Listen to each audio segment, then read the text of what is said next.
وسلم وبليغ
जिसे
بسم الله الرحمن الرحيم الشمس والقمر بحسبان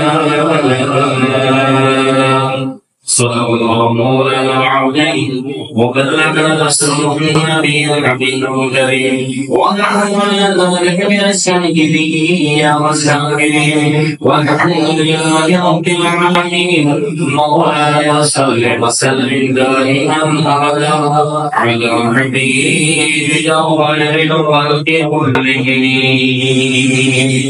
الحمد لله والشكر لله والصلاه والسلام على خير خلق الله محمد رب العالمين أكرم تعبد الله عليه وسلم عليه وصحبه معقول استعانة كثير من العالمين ضياء ومهرباني وين أصبحنا أنفسهم تلتصق مربع السيدين জিরাবাদ মাসের সর্বশেষ জুমা বর্তমানে অক্সফোর্ডের শেষ জুমায় আমাদের সকলকে চট্টগ্রামের ঐতিহ্যবাহী নওয়াব ওয়ালি রেখা প্রকাশনের কাছে জমে মসজিদে ইবাদত বন্দেগীর অংশ নেওয়ার সুযোগ দান করেছেন। রব আমাদের দরবারে শুকরিয়া আদায় করে মোহাম্মদ রহমান পেশ করি আলহামদুলিল্লাহ। হুজুর করিম রহমান সরকার মুস্তাফা সাল্লাল্লাহু আলাইহি ওয়া সাল্লাম Muhammad Rasulullah Muhammad sallallahu alaihi wasallam berbagi instruksi. Dalam Sayyidina Umar bin Khattab radhiyallahu anhu. তিনি বলছেন যে হাদিসে পাক में सभी लिखिए थे 486 নম্বর হাদিসে পাক ইরশাদ করেছেন ইন্না দুআ মওকুফুন বাইনা সামাই ওয়াল আরদ। যে দোয়া বান্দার শোনা আসমান এবং জমিনের মধ্যবর্তী স্থানে রাখে। ইন্না দুআ মাওকুফুন বাইনা সামাই ওয়াল আরদ, আসমান এবং জমিনের মাঝে বান্দা দোয়া শুরু হয়ে থাকে আল্লাহ পর্যন্ত মুসাইলা বা ইউসআদু মিনহু সাইয়ুন, ওই দোয়াকে বেশি আল্লাহ দরবারে মুসাইলা হাত্তা তুসাল্লি আলা নবিয়্যিকা, যতক্ষণ পর্যন্ত তুমি তোমার রাসূলের উপরে দরুদ পড়বে না। তাহলে বোঝা গেল আমাদের প্রার্থনা, আমাদের দরজা, আমাদের আবেদন, আমাদের নিবেদন আল্লাহ তাআলার দরবারে কবুল হওয়ার জন্য মূল শর্ত হচ্ছে ওই দোয়ার শুরুর শেষে অবশ্যই নবীর ডাক রাখতে হবে, নবীর দরুদ পড়তে হবে। আমরা সবাইকে আল্লাহর দরবারে শুকরিয়া আদায় করছি। জুমার সূচনাতেই আমরা সেই রাসূল সাল্লাল্লাহু আলাইহি ওয়াসাল্লামের দরবারে দরুদ শরীফ আদায় করেছি। আল্লাহ সুবহানাহু ওয়া তাআলা এই দরুদের ওসিলায় আজ সারাদিন আমরা যা দোয়া করব সমস্ত দোয়া করে আপনি কবুল এবং মঞ্জুর করুন। আমিন।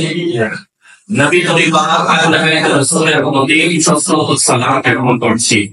নবীজির প্রিয় সাহাবায়ে নবী সাল্লাল্লাহু আলাইহি ওয়াসাল্লাম এবং বিশ্বব্যাপী ইসলামের প্রচারে সমগ্র দিন আমাদের পর্যন্ত পৌঁছে দেওয়ার যারা সীমাহীন অবদান রেখেছেন, তথা আল্লাহর বন্ধুর বান্দা মাওলানা রাতের কদমে সালাম আরজ করছি এবং সালাম আরজ করছি আমাদের পিতা মাতা, আমাদের দাদা দাদি নানা নানি, আমাদের স্বজন যারা ইসলাম চর্চা করবেন এবং যাদেরকে দেখে দেখে আল্লাহ রাসূলের বিধান পালনে আমরা প্রেরণা পেতে মুসলমানের জীবনে নতুন বছরের গণনা ভীষণ গুরুত্ব আছে।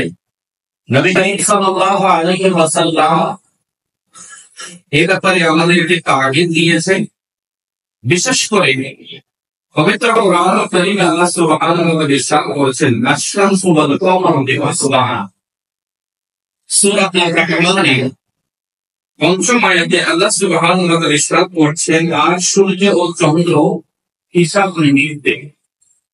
বান্দা যেন দিন এবং মাস বছরের গণনা করতে পারে, সেজন্য আল্লাহ অপূর্ব সুন্দর দুটি সৃষ্টি আমাদের মাঝে দিয়েছেন। একটি হচ্ছে সূর্য, অপরটি হচ্ছে চন্দ্র। সূর্য এবং চাঁদকে কেন্দ্র করে এই মাস, বছর, দিন, রাতের গণনা হয়। আর এই জুমার মধ্য দিয়ে 1445 হিজরির ঈদ আনতে যাচ্ছে। আর দুদিন পরে নতুন চাঁদ উদয় হবে। আর এই চাঁদ উদয়ের মধ্য দিয়ে আমরা নতুন বছরের পদার্পণ করতে যাচ্ছি। সাল তামামিকে ইংরেজিতে অ্যানুয়াল রিপোর্ট বলা হয়। বার্ষিক যে রিপোর্ট তৈরি করা হয়, অভিযান তৈরি করে করা হয়, সেটাই হচ্ছে সাল তামামি। মানুষ জানে বয়স যত বাড়ে সময়ের প্রভাব অত্যন্ত দ্রুত হয়। ছোটবেলায় আমরা নতুন নতুন বিষয় দেখতাম, নতুন নতুন শিখতাম এবং মনে হতো দিনগুলো খুব আস্তে আস্তে যাচ্ছে। আর সময় যাবার পরও সেই ছোটবেলার শৈশবের স্মৃতিগুলো আমাদের স্মৃতি করে যখন ভেসে ওঠে, তখন আমাদেরকে আনন্দ দেয় যে আমরা শৈশবে এমন ছিলাম, এমন আচরণ করেছি। এই মাঝে, এই দিনে, এই পুকুর পাড়ে, এই স্কুলে, এই আঙিনায়, এই বক্তব্যে আমাদের নিয়মিত যাতায়াত ছিল, অবলম্বন ছিল। এতে আনন্দের জীবন আমরা কাটিয়ে এসেছি। কিন্তু এই স্মৃতিটা যখন বয়স বাড়তে থাকে, তখন নতুন নতুন স্মৃতি আমাদের জীবনে যুক্ত হওয়া থেকে হ্রাস পেয়ে যায়। তখন আমরা কখনো জীবনে অভ্যস্ত হয়ে পড়ি।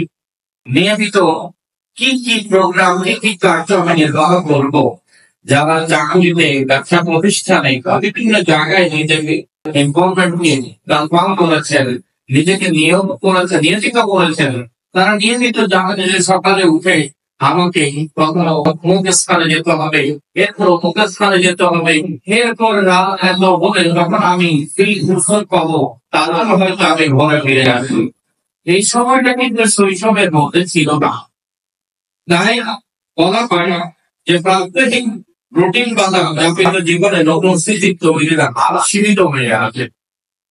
মানুষ পুরনো স্মৃতিকে মনে করে আনন্দ পায়, কিন্তু নতুন নতুন বিষয় তার মধ্যে আসে না। বিজ্ঞানীরা এই বিষয়টাকে বলি যে প্যারাডক্স নামে অভিহিত করে থাকে। এবং যদিও বা সময়ের বিষয়টা মানসিকতার উপর নির্ভর করে, বর্তমান সায়েন্সের গবেষণা যারা সাইকোলজিস্ট আছেন তারা এই বিষয়টাকে নিশ্চিত করেছেন, হ্যাঁ, মানুষের যত বয়স বাড়ে তার জীবনের সময়টা তত দ্রুত তার থেকে হারিয়ে যেতে পারে। আজ সালতানামি থেকে আমরা ফিরে দেখব 1445 হিজরিতে, আর নতুন আগমন করছে 1446 হিজরি। পেছনে ফিরে তাকাবো যে আমাদের জীবনে এই বয়সে এই সময়ে আমরা কি পেয়েছি আর কি হারা। প্রথম কথা হচ্ছে তিরমিজি শরীফে হাদিসে পাক এসেছে, নবী করিম সাল্লাল্লাহু আলাইহি ওয়াসাল্লাম ইরশাদ করেছেন, ইরতানিনু খামসান ফাওকা খামসিন। পাঁচটি বিষয় আশা করবে, পাঁচটি বিষয়কে গনিমত আল্লাহ তাআলা নিয়ামত মনে করো। তার মধ্যে একটি বিষয় তারা হাদিস সাল্লাল্লাহু আলাইহি ওয়াসাল্লাম স্পষ্ট করে বলেছেন,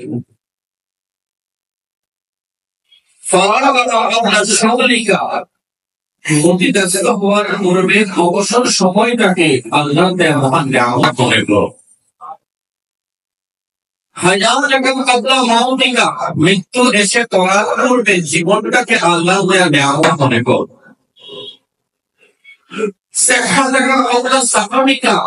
অসুস্থ হওয়ার পূর্বে সুস্থ সবল দেহটাকে আল্লাহ মনে করো। আল্লাহ হাবিব সাল্লাল্লাহু আলাইহি ওয়াসাল্লাম বলেছিল, শাবাবাকা ক্বাবলা হারামিকা। বয়সে বার্ধক্য উপনীত হওয়ার পূর্বে এখন যে তারুণ্য তোমার শরীরে বহমান আছে, এই তারুণ্যের উৎসাহটাকে আল্লাহ নিয়ামত মনে করো।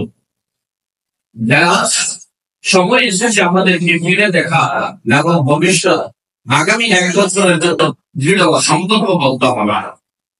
এই বছরের আমরা 354 বা 356 দিন অতিবাহিত করেছি আরবি হিসেবে, আর 16 বছরের হিসেবে 365 দিন আমরা অতিবাহিত করে এসেছি।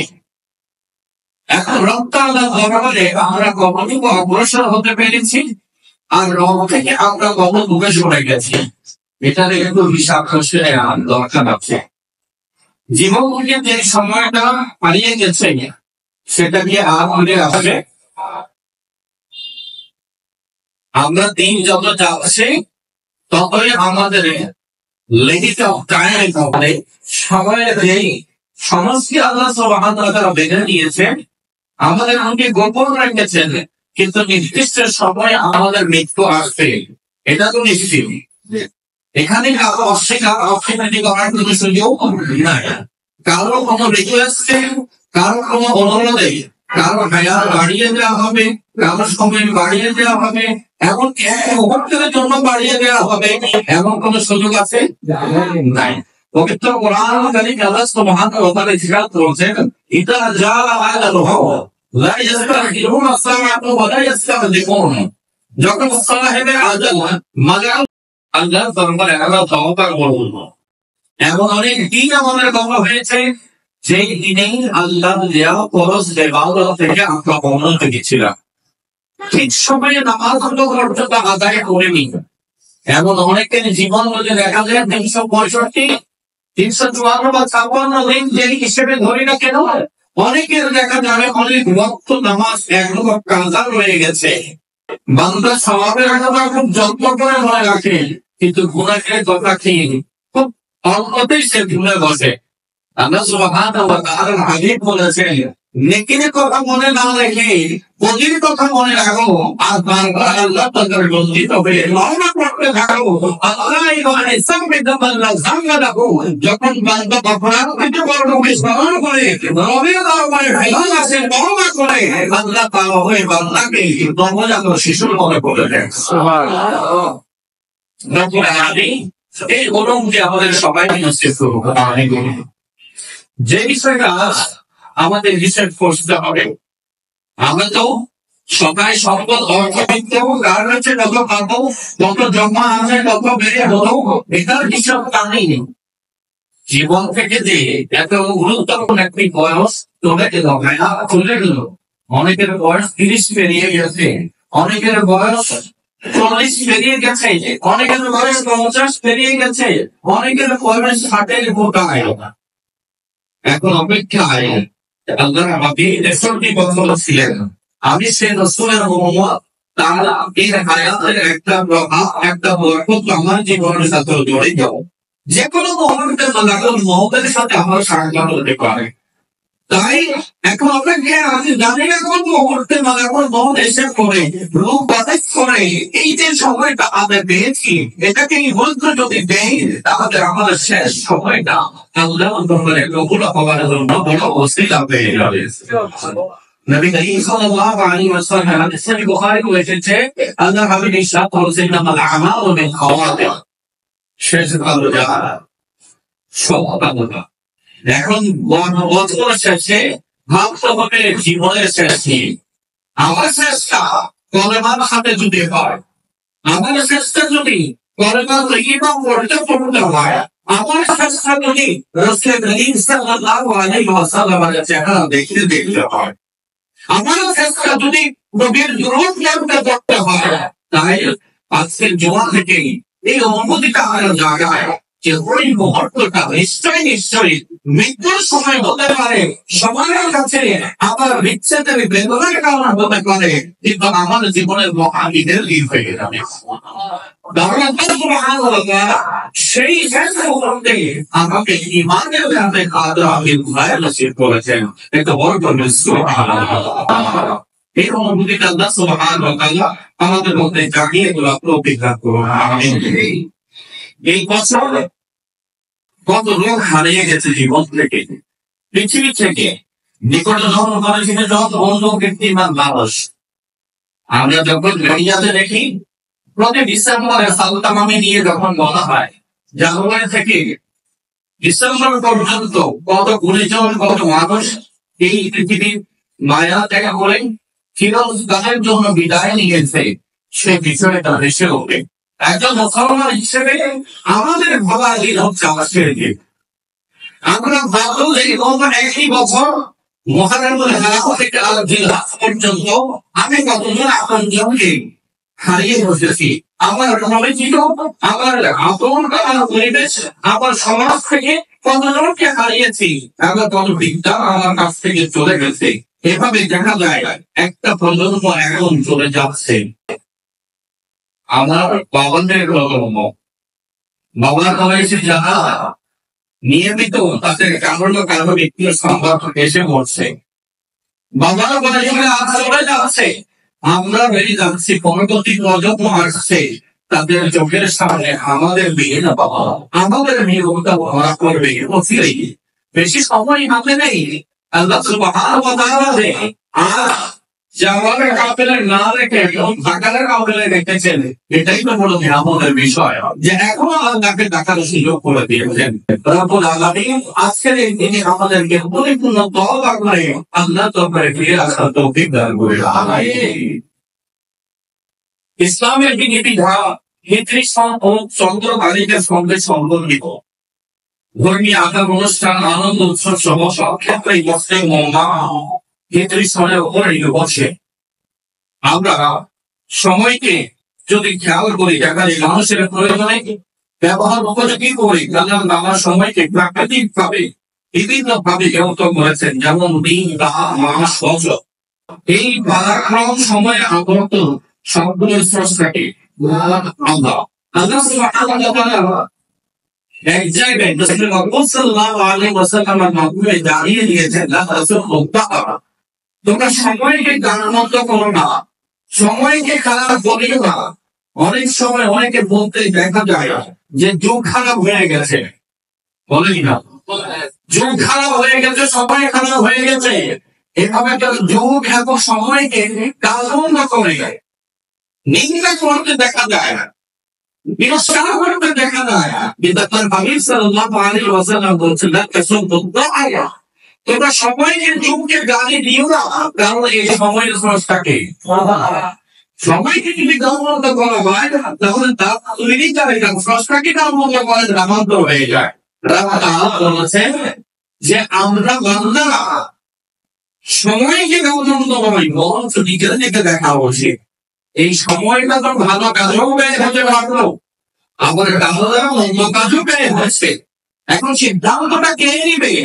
যে সময়টা কাটাচ্ছে তাকে নিতে হবে, যে সময়টা অতিবাহিত করছে তাকে নিতে হবে।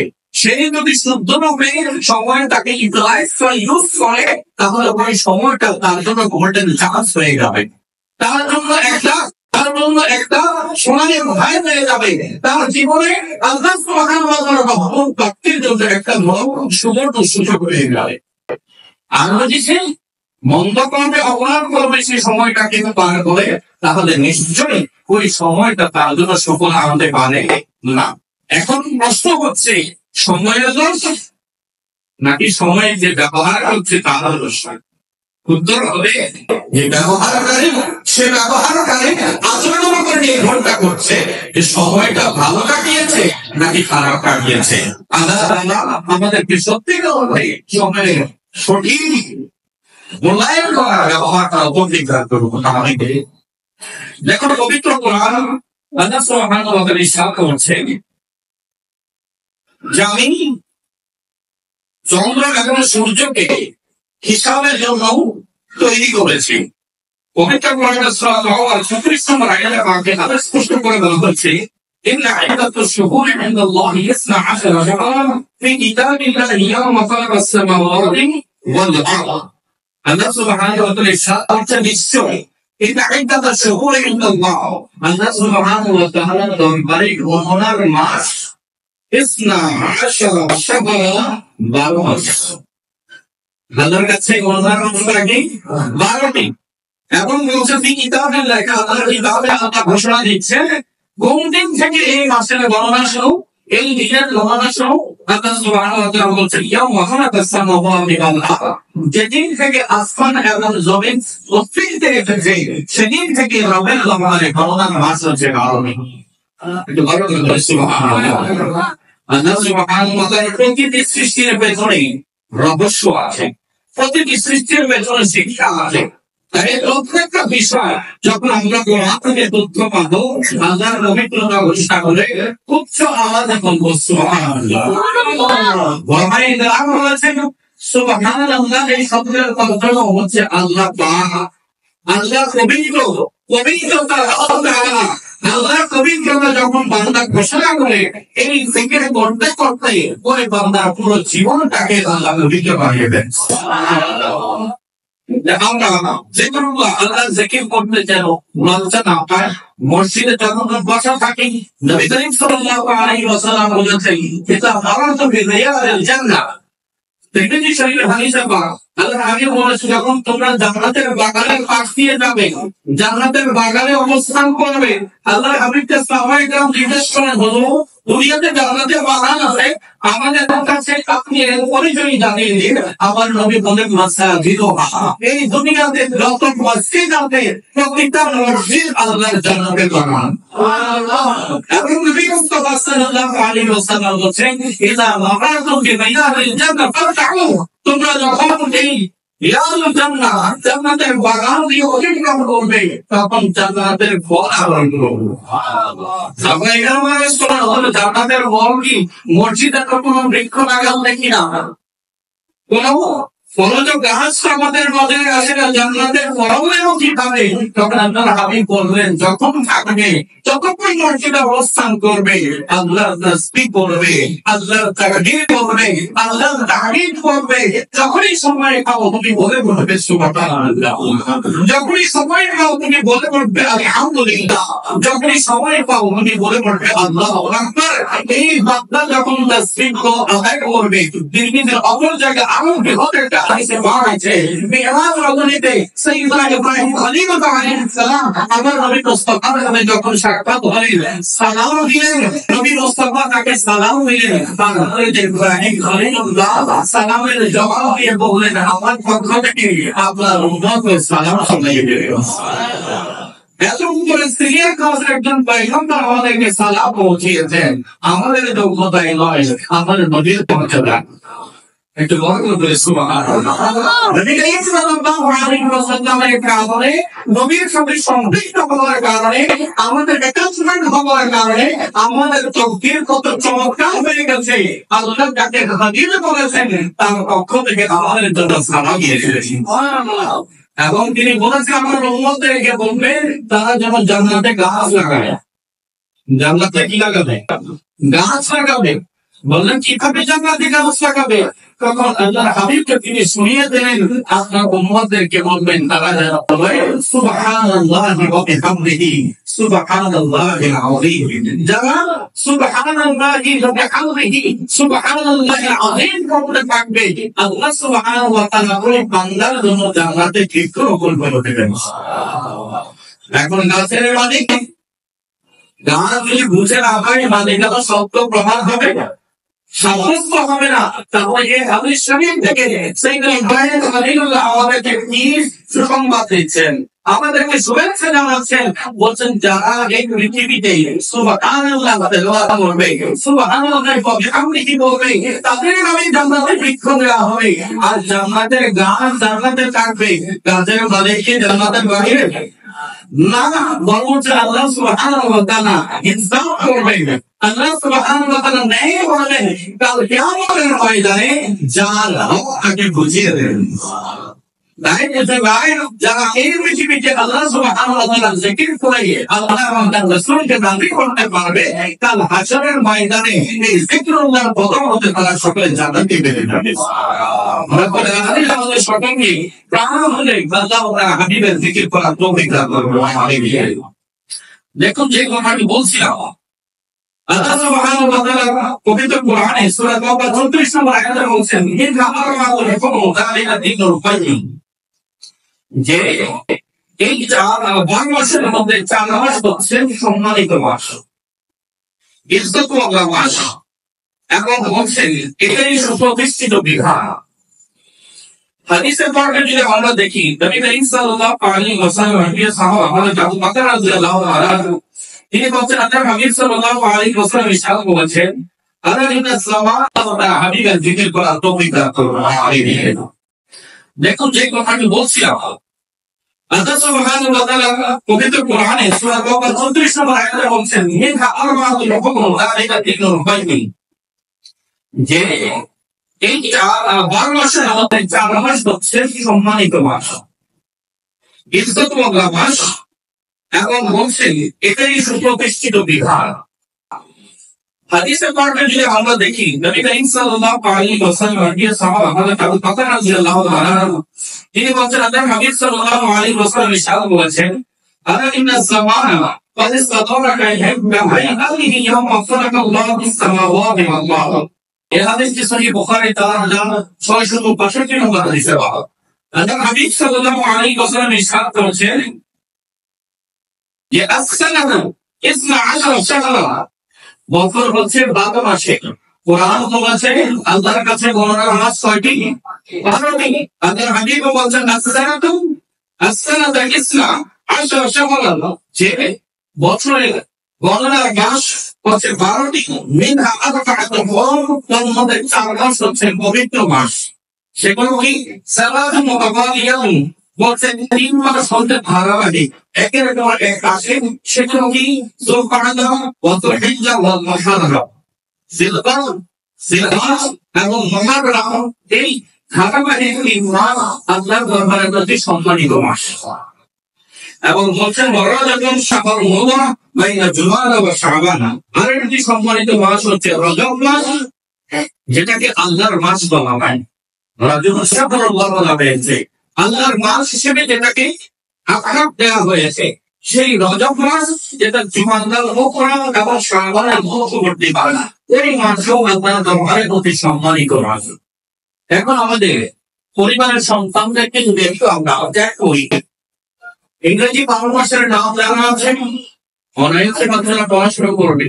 জানুয়ারি থেকে ডিসেম্বর পর্যন্ত প্রতিটি মাসের নাম তাদের মুখস্থ হয়ে যাবে, তারা বলতে পারবে। অনেকে জিজ্ঞাসা করলে বাংলা 12 মাসের নাম কেউ কেউ না পারলো, তবে সংখ্যায় বেশি জনই এই নামগুলো বলতে পারে। কিন্তু দুঃখজনক ব্যাপার হচ্ছে ইসলামিক সংস্কৃতির চর্চা আমাদের কাছে নয়। আমাদের বাচ্চাগুলো প্রাইমারি, মাধ্যমিক, উচ্চ মাধ্যমিক, এমনকি মহাবিদ্যালয়, বিশ্ববিদ্যালয় পর্যন্ত পড়াশোনা করার পর উচ্চ শিক্ষায় শিক্ষিত হয়ে উচ্চ পর্যায়ের ডিগ্রি ধারণ করেছে, কিন্তু তাদেরকে যদি জিজ্ঞাসা করা হয় আরবি 12 মাসের নাম তোমার সব পেল ধারাবাহিক ভাবে জানা আছে কিনা, তখন সে কয়েকটি মাসের নাম বলবে। যে রমজান মাস, সে বলবে কোরবানির মাস, জিলহজ মাস। অর্থাৎ দুই একটা নাম থাকবে, বাকি নামগুলো তার জানা নেই। এটা একজন মুসলমান হিসেবে সম্মানের, এটাকে লজ্জা, অত্যন্ত লজ্জা। আমাদের সন্তানগুলোকে নিয়ে আমাদের ইসলামী সংস্কৃতি, ইসলামের যে চর্চা, ইসলামী মাসগুলো আমাদের চর্চা করতে হবে। আসলে আমরা একবার জেনে নিই যে আমাদের 12টি মাস কি কি। প্রথমে হচ্ছে মহারম, সফর, রবিউল আউয়াল, রবিউল আখির, জুমাদাল উলা, জুমাদাল উখরা ওয়া আখিরা, রজব, শাবান, রমজান, শাওয়াল, জিলকদ, জিলহজ। এই 12টি মাস হচ্ছে আরবি ক্যালেন্ডারের মাস। আমরা যারা মুসলিম আছি, আমাদের মতো অনেকে চেকগুলো দেখা যাবে তবে বলতে পারবেন না। তো কাউকে লজ্জা দেওয়ার উদ্দেশ্য নয়, তাই অবহেলার বিষয়টাকে একটু ইশারা করা। আমাদের দায়িত্ব ছিল ইসলামিক চর্চা, সংস্কৃতিকে আমাদের ব্যবহার করা, ধারণ করা। ইংরেজি বর্ষ বলনের দিন কথা আমাদের বাচ্চারাও জানতে পারে, সবাই চর্চা করে পারিবারিক খবর সেটাকে উদযাপন করা হচ্ছে। আবার দেখা যায় বাংলা নববর্ষের কথাও আমাদের সন্তানেরা জানে না। বিশেষ করে পত্রিকা সম্পাদকীয়তে আপনাকে লেখা হয়, শিরোনাম করা হয়, ইংরেজি বর্ষবরণ নিয়ে প্রোগ্রামগুলোর ব্যাপারে তালিকা করা হয়। বাংলা নববর্ষে প্রোগ্রামগুলোকে নিয়ে তালিকা করা হয়। কিন্তু দুঃখজনক ব্যাপার, আরবি নববর্ষের প্রথম দিন নিয়ে খুব কম মিডিয়া কথা বলে। অথচ এর পৃথিবীতে দ্বিতীয় মুসলমান প্রধান মুসলমান নাগরিক হিসেবে দ্বিতীয় স্থানে বাংলাদেশ আছে। সারা পৃথিবীর মধ্যে জনসমষ্টির দিক থেকে যে দেশগুলো আমরা গণনা করি, তাও ঠিক করে সেখানে আমরা দ্বিতীয় স্থানে আছে। যে আমাদের দেশে জনগোষ্ঠীর মধ্যে শিক্ষা সবচেয়ে বেশি হচ্ছে মুসলমান। কিন্তু আজকে মুসলমানদের অবহেলার কারণে মুসলমানদের কাছে ইংরেজি ক্যালেন্ডার মুখস্থ থাকে, বাংলা ক্যালেন্ডার মুখস্থ থাকে, পত্রিকা মুখস্থ থাকে, কিন্তু আরবি মাসগুলো সম্পর্কে সে জানেও না। আর ওই মাসটি এই নতুন বর্ষ শুরু হচ্ছে, এ ব্যাপারে আমাদের বাচ্চাদের জানাশোনা তর্কতর্ক কি হয়, তা সেই দুঃখটা আমরা গুছাতে চাই। সবাই রাজি আছে তো? এই দুঃখটা আমরা গুছাতে চাই। আমাদের সমাজ, আমাদের বাচ্চাগুলো ইসলাম সম্পর্কে আর বাজারে আসবে না, দায়িত্ব আমাদের হাতে নিতে হবে। প্রথমে আমাদের কামন করতে হবে, আমরা নিজেরাও পরামর্শ নিয়ে চর্চা করবো এবং আমাদের সন্তানগুলোকে প্রতিটি মাসের নাম মুখস্থ করাবো। কোন মাসে কোন বিষয়টা ইসলামের সাথে জড়িত। মুহররম হারাম শরীফ আমাদের প্রথম মাস, সেটা 10 তারিখ পবিত্র আশুরার দিন, এবং সেটার সংশ্লিষ্ট ঘটনাগুলো আমরা চর্চা করবো। সফর মাস, সেখানে শেষ উত্তরে আখেরি জাহাজ সন্ধ্যা একটি সেলিব্রেশনের দিন আছে। এর পরের মাস রবিউল আউয়াল, এখানে হলো বিশ্ব মুসলমান রাহমাতুল আলামিন সুবহানাহু হয়েছে। সেই মাস সম্পর্কে আমরা বলবো। এরপরে রবিউল সানি, নবী পরিবারের একজন নক্ষত্র, যাকে সারা পৃথিবী বড় বীর নামে চিনে।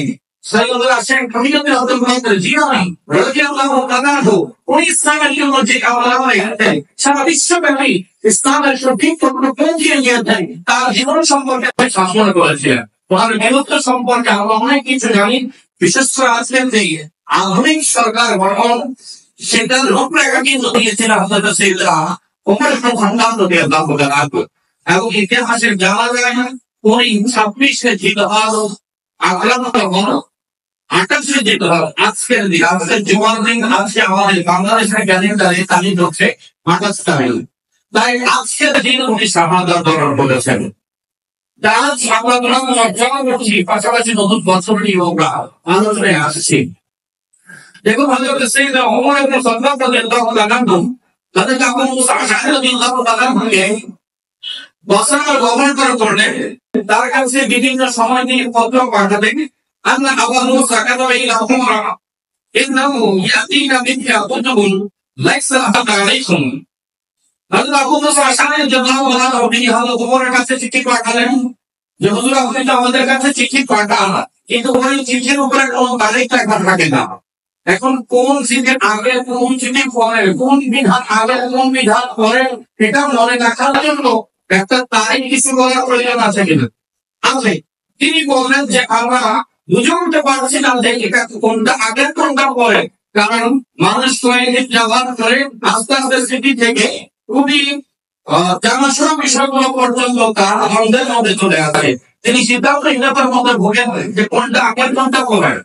সেইখানে আবু মুসা আশআরী বললেন এটা বলার পর যখন ওমর হযরত ওমর রাদিয়াল্লাহু তাআলা তৎকালীন সময়ে মুসলিম বিশ্বের শীর্ষস্থানীয় ব্যক্তিগত ওনাদেরকে সাথে নিলেন। হযরত ওসমান রাদিয়াল্লাহু তাআলা, হযরত আলী রাদিয়াল্লাহু তাআলা এবং সাহাবায়ে কেরামের মধ্যে যা সবার উপরে স্থান, তাদেরকে নিয়ে বসলেন এবং বসে সিদ্ধান্ত লিখে করে দেবেন। কেউ কেউ পরামর্শ দিলেন আপনি পৃথিবীর সাথে শুরু করুন যেদিন আল্লাহ তাআলা দুনিয়াতে এসেছেন, সুবহানাল্লাহ বলেছেন তথা রবিউল আউয়ালের 12 তারিখ, সেদিন থেকে আপনি নতুন বছরের ঘোষণা করুন। এরপরে আরেকটা কেউ কেউ পরামর্শ দিলেন আমরা এখানে দেখি যান আপনি রাসূলুল্লাহ যেদিন হিজরত করেছেন হিজরতের সময় থেকে মাস গণনা বছর গণনা শুরু করুন। এই মতামতটা ওমর রাদিয়াল্লাহু তাআলা ভালো লেগেছে এবং তিনি তিনি বলেন হ্যাঁ হিজরত ফাররাকা বাইনাল হাক্কি ওয়াল বাতিল, এই হিজরতের মাধ্যমে সত্য মিথ্যার মধ্যে পার্থক্য বেড়ে গেছে। যে আল্লাহ নবীর সাথে যারা ছিল তারা বিজয়ী, তারা সম্পদ, যারা নবীর বিরুদ্ধে আচরণ করেছেন তারা মিথ্যা লোক। এটার পার্থক্য হয়ে গেছে হিজরতের মাধ্যমে। তখন হযরত ওমর রাদিয়াল্লাহু তাআলা এই মতামতটা গ্রহণ করলেন এবং সেটা 17 মাস পরে সবাই সবাই একসাথে বলে কেউ কেউ বলতে গিয়ে এটা রমজান মাস থেকে গণনা করলে একটু ভালো হবে, আর থেকে শুরু করলে ভালো হবে। এই ক্ষেত্রে তিনিও পরামর্শ দিলেন হ্যাঁ যে বছর হিজরত করেছেন এবং সেই বছরের মহরম মাস থেকে আমরা নতুন সনের গণনা করবো, এটাতেই সবাই একদল হওয়াটা উচিত হবে। এই কথা বলাতে সবাই এক হয়ে গেলেন। পরামর্শে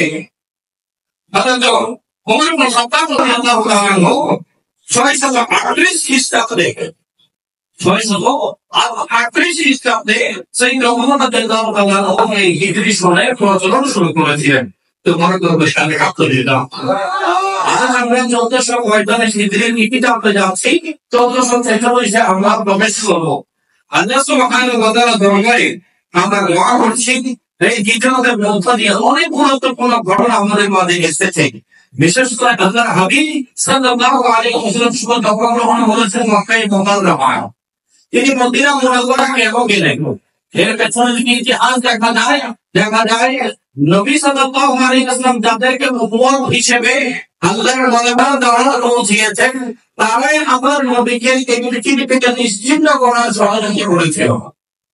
একটু বড় করে বলি এখন আল্লাহর নবীকে কে পাঠিয়েছেন? নবীকে লাগবে তো কে? কোন শত্রু নবীর কোন ক্ষতি করতে পারবে? আল্লাহ রাব্বুল আলামিন আল্লাহ হাবিব সাল্লাল্লাহু আলাইহি ওয়াসাল্লামকে নির্দেশ দিন হাবিব আপনি 622 খ্রিস্টাব্দে আপনি মদিনা মুনাওয়ারায় যান, হিজরত করে যান। সেখানে আপনি একটা পরিবেশ পাবেন, যে পরিবেশের মধ্য দিয়ে আপনি আপনার নিজের কাজকে সহজে সবার কাছে পৌঁছে দিতে পারবেন। আল্লাহর হাবিব সাল্লাল্লাহু আলাইহি ওয়াসাল্লাম আল্লাহর নির্দেশে সাইয়েদনা আবু বকর সিদ্দিক রাদিয়াল্লাহু তাআলা আনহুকে সাথে নিয়ে মদিনা মুনাওয়ারার উদ্দেশ্যে রওনা হয়েছে। সেখানে অনেক ঘটনা ঘটেছে। আল্লাহর হাবিব একটা পর্বতের গুহায় নামে একটি বরকতের গুহায় অবস্থান করেছেন, সেখানে খাবার পৌঁছানো হয়েছে। আল্লাহ হাবিবের করেছেন সাইয়েদনা আবু বকর সিদ্দিক, সে ঘটনাগুলো আল্লাহ তাআলা নিজে কোরআনে বয়ান করে দিয়েছেন। এই প্রত্যেকটা মুহূর্ত কিন্তু অত্যন্ত গুরুত্বপূর্ণ, যেটা ইনশাআল্লাহ সময় আমরা একে একে আলোচনা করবো। আজ আমি ঠিক বলছি, আল্লাহর হাবিব দিন প্রচারের জন্য কত বড় ত্যাগ দিয়েছেন, আল্লাহর হাবিব কত বড় কোরবানি দিয়েছেন, প্রাণের হুমকি ছিল। চতুর্দিকে শত্রুরা ঘিরে রেখেছে আল্লাহর হাবিবকে, জানে মেরে ফেলবে, কিন্তু আল্লাহর হাবিব সাল্লাল্লাহু আলাইহি ওয়াসাল্লাম এত কঠিন পর্যন্ত পার করলো আল্লাহর দ্বীনের বাণী প্রচারে পিছপা হন নাই।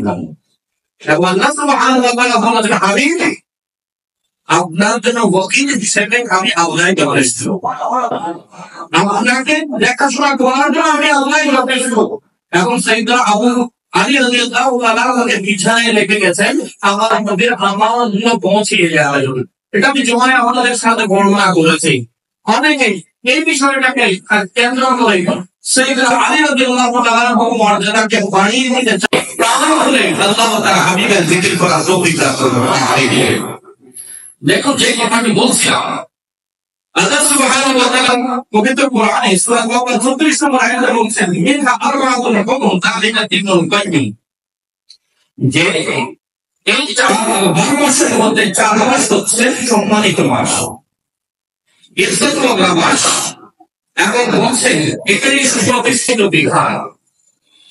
হাদিসের পড়ে যে আমরা দেখি নবী করিম সাল্লাল্লাহু আলাইহি ওয়াসাল্লাম রাবিয়া সাহাবা আবু বকর রাদিয়াল্লাহু তাআলা তিনি বলেন, আল্লাহ নবী সাল্লাল্লাহু আলাইহি ওয়াসাল্লাম ইরশাদ করেছেন, আলা ইন্না যামানা ক্বাদ সাদারাকা বিহাইআতিহি ইয়াওমা খালাকাল্লাহু আস-সামাওয়াতি ওয়াল আরদ। এই হাদিসটি সহিহ বুখারী 4662 নম্বর হাদিস। আল্লাহ নবী সাল্লাল্লাহু আলাইহি ওয়াসাল্লাম ইরশাদ করেছেন যে as-সানাতু 12 শাহরা, বছর হচ্ছে 12 মাসে। কোরআন বলেছে আল্লাহর কাছে গণনা নামাজ কয়টি? 12টি। আল্লাহর হাবিব বলেছেন as-sanatu 12 শাহরা, যে বছরের গণনার মাস হচ্ছে 12টি। মিনহা আরবাআতুন হুরুম, তার মধ্যে 4 মাস হচ্ছে পবিত্র মাস। সেগুলো কি? সালাতুন মুতাওয়ালিয়াতুন, বলছে 3 মাস হচ্ছে ধারাবাহিক, একের পর এক আসে। সেগুলো কি? যুলকাদা ওয়া যুলহিজ্জা ওয়া মুহাররম, জিলকাদ এবং মুহাররম, এই ধারাবাহিক 3 মাস আল্লাহর দরবারে অতি সম্মানিত মাস। এবং বলছেন রজবুল শাহরুল মুবারাক বাইনা জুমাদা ওয়া শাবান, আরেকটি সম্মানিত মাস হচ্ছে রজব মাস, যেটাকে আল্লাহর মাস বলা হয়। রজবুল শাহরুল্লাহ বলা হয়েছে আল্লাহর মাস হিসেবে, যেটাকে আখ্যাত দেওয়া হয়েছে সেই রজব মাস, যেটা জুমাদার মুহররম এবং শাবানের মধ্যবর্তী মাস, এই মাসেও আল্লাহর দরবারে অতি সম্মানিত মাস। এখন আমাদের পরিবারের সন্তানদেরকে বেশি আমরা ত্যাগ করি। ইংরেজি 12 মাসের নাম দেওয়া আছে, অনায়াসে বাচ্চারা পড়াশোনা করবে। জানুয়ারি থেকে ডিসেম্বর পর্যন্ত প্রতিটি মাসের নাম তাদের মুখস্থ হয়ে যাবে, তারা বলতে পারে। অনেকে জিজ্ঞাসা করলে বাংলা 12 মাসের নাম কেউ কেউ নাম পারলো, তবে সংখ্যায় বেশি জনই এই নামগুলো বলতে পারে। কিন্তু দুঃখজনক ব্যাপার হচ্ছে ইসলামী সংস্কৃতির চর্চা আমাদের কাছে নয়। আমাদের বাচ্চাগুলো প্রাইমারি, মাধ্যমিক, উচ্চ মাধ্যমিক, এমনকি মহাবিদ্যালয়, বিশ্ববিদ্যালয় পর্যন্ত পড়াশোনা করার পর উচ্চ শিক্ষায় শিক্ষিত হয়ে উঁচু পর্যায়ের ডিগ্রি ধারণ করেছে, কিন্তু তাদেরকে যদি জিজ্ঞাসা করা হয় আগামী 12 মাসের নাম তোমার সবগুলো ধারাবাহিকভাবে জানা আছে কিনা, তখন সে কয়েকটি মাসের নাম বলবে। যে রমজান মাস, সে বলবে কোরবানির মাস, জিলহজ মাস, অর্থাৎ দুই একটা নাম ছাড়া বাকি নামগুলো তার জানা নেই। এটা একজন মুসলমান হিসেবে সম্মানের কাছে লজ্জা, অত্যন্ত লজ্জা। আমাদের সন্তানগুলোকে নিয়ে আমাদের ইসলামী সংস্কৃতি, ইসলামের যে চর্চা, ইসলামী মাসগুলো আমাদের চর্চা করতে হবে।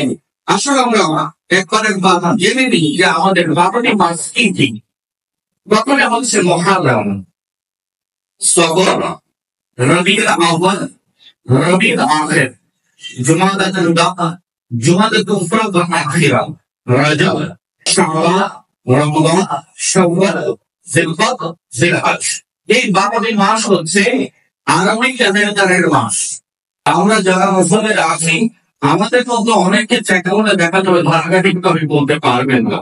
তো কাউকে লজ্জা দেওয়ার উদ্দেশ্য নয়, দায়িত্বের অবহেলার বিষয়টাকে কিন্তু ইশারা করা। আমাদের দায়িত্ব ছিল ইসলামিক চর্চা সংস্কৃতিকে আমাদের লালন করা, ধারণ করা। হ্যাপি নিউ ইয়ার, ইংরেজি বর্ষ বরণের দিন কথা আমাদের বাচ্চারা জানতে পারে, সবাই চর্চা করে। পারিবারিক খাবার সেটাকে উদযাপন করা হচ্ছে। আমার দেখা যায় বাংলা নববর্ষের কথাও আমাদের সন্তানেরা জানে না। বিশেষ করে পত্রিকাগত সংবাদগুলোতে এই বিষয়ে আলাদা করে লেখা হয় না, শিরোনাম করা হয় না, ইংরেজি বর্ষবরণ নিয়ে প্রোগ্রামগুলোর ব্যাপারে তালিকা করা হয় না, বাংলা নববর্ষে প্রোগ্রামগুলোকে নিয়ে তালিকা করা হয় না। কিন্তু দুঃখজনক ব্যাপার, আগামী নববর্ষের প্রথম দিন নিয়ে খুব কম মিডিয়া কথা বলে। অথচ এই পৃথিবীতে দ্বিতীয় প্রধান মুসলমান নাগরিক হিসেবে তৃতীয় স্থানে বাংলাদেশ আছে। সারা পৃথিবীর মধ্যে জনসমস্যার দিক থেকে যে দেশগুলো আমরা গণনা করি, কাউন্টিং করে সেখানে আমরা তৃতীয় স্থানে আছি। না, আমাদের দেশে জনগোষ্ঠীর মধ্যে সবচেয়ে বেশি হচ্ছে মুসলমান। কিন্তু আজকে মুসলমানদের অবহেলার কারণে মুসলমানের কাছে ইংরেজি ক্যালেন্ডার মুখস্থ থাকে, বাংলা ক্যালেন্ডার মুখস্থ থাকে, পত্রিকা মুখস্থ থাকে, কিন্তু আরবি মাসগুলোর সংখ্যার জন্য একটা সোনালী ভাই পেয়ে যাবে। তার জীবনে আল্লাহ সুবহানাহু ওয়া তাআলার রহমত প্রাপ্তির জন্য একটা বড় সুবর্ণ সুযোগ হয়ে যায়। আমরা যে মন্দ করবে, অপরাধ করবে, সে সময়টা কিন্তু পার করে, তাহলে নিশ্চয়ই ওই সময়টা তার জন্য সুফল আনতে পারে না।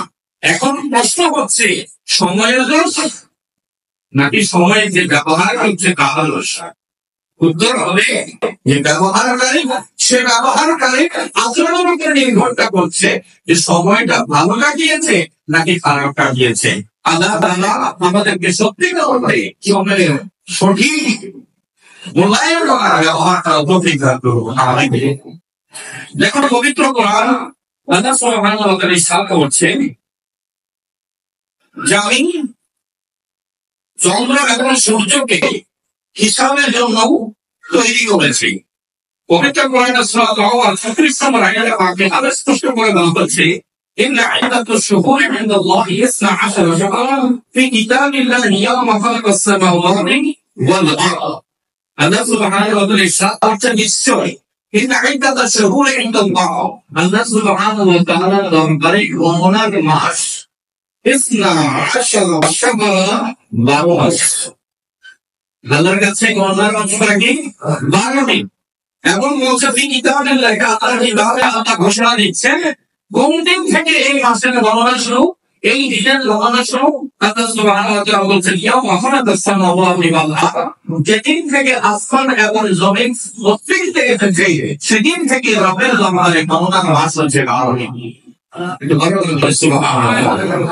আল্লাহ সুবহানাহু ওয়া তাআলা প্রতিটি সৃষ্টির পেছনে রহস্য আছে, প্রতিটি সৃষ্টির পেছনে শিক্ষা আছে। তাই প্রত্যেকটা বিষয় যখন আমরা কোরআন থেকে তথ্য পাবো, আল্লাহর পবিত্রতা ঘোষণা করে উচ্চ আওয়াজে বলবো সুবহানাল্লাহ। বড়ভাই যারা বলেছেন সুবহানাল্লাহ, এই শব্দের তর্জমা হচ্ছে আল্লাহ পাক, আল্লাহ পবিত্র, পবিত্রতা আল্লাহ। আল্লাহর পবিত্রতা যখন বান্দা ঘোষণা করে এই থেকে করতে করতে ওই বান্দার পুরো জীবনটাকে আল্লাহ পবিত্র বানিয়ে দেন। আমরা যে কোনো আল্লাহ জিকির করতে যেন লজ্জা না পায়, মসজিদে যখন বসা থাকি নবী করিম সাল্লাল্লাহু আলাইহি ওয়াসাল্লাম বলেছেন এটা মারাতু বিরিয়াদিল জান্নাহ। তিরমিজি শরীফের হাদিসে আল্লাহ আমির বলেছে যখন তোমরা জান্নাতের বাগানের পাশ দিয়ে যাবে, জান্নাতের বাগানে অবস্থান করবে, আল্লাহ আমিরকে সাহাবায়ে কেরাম জিজ্ঞেস করেন হুজুর দুনিয়াতে জান্নাতের বাগান আছে, আমাদের কাছে আপনি এর পরিচয় জানিয়ে দিন। আমার নবী বলেন মাসাজিদ, এই দুনিয়াতে যত মসজিদ আছে প্রতিটা মসজিদ আল্লাহর জান্নাতের বাগান। সুবহানাল্লাহ। এবং নবী মুস্তাফা সাল্লাল্লাহু আলাইহি ওয়াসাল্লাম বলেন ইযা মারাতুম বিরিয়াদিল জান্নাহ ফান্তাউ, তোমরা যখন এই জান্নাতের বাগান দিয়ে অতিক্রম করবে, তখন জান্নাতের ফল আরম্ভ করবে। জান্নাতের ফল কি? মসজিদে তো কোনো বৃক্ষ লাগাও দেখি না, কোন মনোযোগ গাছ আমাদের নজরে আসে না। জান্নাতের ফলও কিভাবে? তখন আপনার হাবিব বললেন, যখন থাকবে, যতক্ষণ মসজিদে অবস্থান করবে, আল্লাহর তাসবিহ করবে, আল্লাহর তাকবীর করবে, আল্লাহর তাহমিদ করবে, যখনই সময় পাও তুমি বলে উঠবে সুবহানাল্লাহ, যখনই সময় পাও তুমি বলে উঠবে আলহামদুলিল্লাহ, যখনই সময় পাও তুমি বলে উঠবে আল্লাহু আকবার। এই বান্দা যখন তাসবিহ আদায় করবে, কিন্তু অপর জায়গায় আমল বিভাগে হাদিসে পাওয়া গেছে, মিরাজ রজনীতে সাইয়্যিদুনা ইব্রাহিম খলিলুল্লাহ আলাইহিস সালাম আমার নবী মুস্তাফার সাথে যখন সাক্ষাৎ হলেন, সালাম দিলেন, নবী মুস্তাফা তাকে সালাম দিলেন, আর হযরত ইব্রাহিম খলিলুল্লাহ সালামের জবাব দিয়ে বললেন, আমার পক্ষ থেকে আপনার উম্মতকে সালাম শোনাইয়ে দেবেন। এত উপরে সিনিয়র কাজের একজন পয়গম্বর আমাদেরকে সালাম পৌঁছিয়েছেন, আমাদের যোগ্যতাই নয়, আমার নবীর পৌঁছে দেন। একটু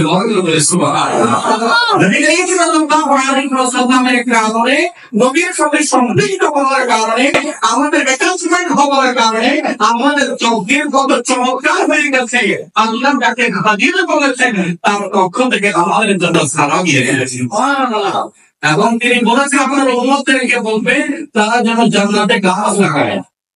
জান্নাতে কি লাগাবে? গাছ লাগাবে। বললেন কিভাবে জান্নাতে গাছ লাগাবে? তখন আল্লাহর হাবিবকে তিনি শুনিয়ে দিলেন, আপনার উম্মতদেরকে বলবেন তারা সুবহানাল্লাহি ওয়া বিহামদিহি সুবহানাল্লাহিল আযীম, যারা সুবহানাল্লাহি ওয়া বিহামদিহি সুবহানাল্লাহিল আযীম বলতে থাকবে, আল্লাহ সুবহানাহু ওয়া তাআলা ওই বান্দার জন্য জান্নাতে বৃক্ষরোপণ করে দেবেন। এখন গাছের মালিক, গাছ যদি বুঝে না হয় মালিক আল্লাহ সত্য প্রমাণ হবে না, সাধারণত হবে না। তাহলে এই হাদিস শরীফ থেকে সাইয়্যিদুনা ইব্রাহিম খলিলুল্লাহ আমাদেরকে নিজ সুসংবাদ দিচ্ছেন, আমাদেরকে শুভেচ্ছা জানাচ্ছেন, বলছেন যারা এই পৃথিবীতে সুবহানাল্লাহ বলবে, সুবহানাল্লাহি ওয়া বিহামদিহি বলবে, তাদের নামে জান্নাতে বৃক্ষ দেওয়া হবে। আর জান্নাতের গাছ জান্নাতে থাকবে, গাছের মালিককে জান্নাতের বাইরে না, বরং আল্লাহ সুবহানাহু ওয়া তাআলা ইনসাফ করবে, আল্লাহ সুবহানাহু ওয়া তাআলা ন্যায় করবে। কাল কিয়ামতের ময়দানে যার হক তাকে বুঝিয়ে দেবেন। যারা এই পৃথিবীকে আল্লাহ সুবহানাহু ওয়া তাআলা জিকির করে আল্লাহ এবং তার রাসূলকে রাজি করতে পারবে, কাল হাশরের ময়দানে এই জিকরুল্লাহর বদৌলতে তারা সকলে জান্নাতে পেয়ে যাবে। আমরা আমাদের সকলকে প্রাণে আল্লাহ তাআলা হাবিবের জিকির করা তৌফিক দান করবেন। দেখুন যে কথাটি বলছিলাম, আল্লাহ সুবহানাহু ওয়া তাআলা পবিত্র কোরআনে সূরা তাওবা 34 নম্বর আয়াতে বলছেন, ইন আমাতুল হুকুমু যালিকা দীনুল কাইয়্যিম, যে এই বারো মাসের মধ্যে 4 মাস হচ্ছে সম্মানিত মাস, ইজ্জতওয়ালা মাস। এখন বলছেন এটাই সুপ্রতিষ্ঠিত বিধান। হাদিসের পাকে যদি আমরা দেখি, নবী করিম সাল্লাল্লাহু আলাইহি ওয়াসাল্লাম এর সাহাবা হযরত আবু বকর রাদিয়াল্লাহু তাআলা তিনি বলছেন, আল্লাহর হাবিব সাল্লাল্লাহু আলাইহি ওয়াসাল্লাম ইরশাদ করেছেন, আলা ইন্নাস সামা